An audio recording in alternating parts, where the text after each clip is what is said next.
Jim Carrey cloné, Jim Carrey grimé, Jim Carrey enlevé par les Illuminati. Vous vous demandez sûrement de quoi je parle, mais ce sont des vraies questions qui ont animé les réseaux sociaux ces derniers jours et qui ont même poussé la direction des Césars à réagir. Invité d'honneur à la cérémonie du cinéma français le jeudi 26 février, l'acteur canado-américain Jim Carrey, dont les apparences publiques sont de plus en plus rares, s'est retrouvé visé par une multitude de suspicions des plus absurdes.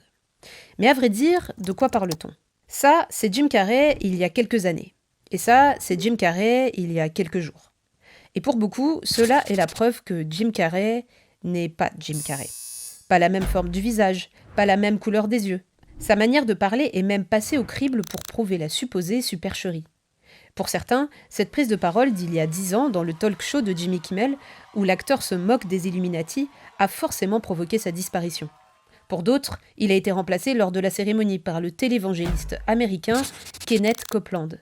Enfin, l'artiste transformiste américain Alexis Stone, qui s'est déjà fait passer pour des stars à l'aide de ses masques hyper réalistes, a fait croire via son compte Instagram qu'il était derrière tout ça.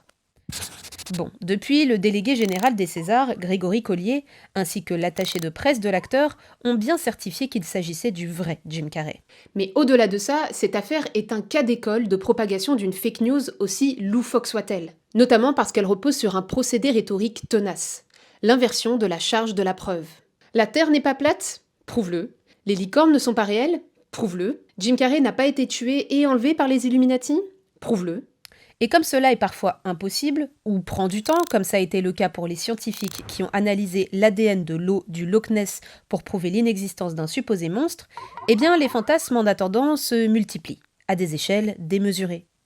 Donc non, ce n'est pas parce qu'on ne peut pas prouver quelque chose que le postulat de base est vrai.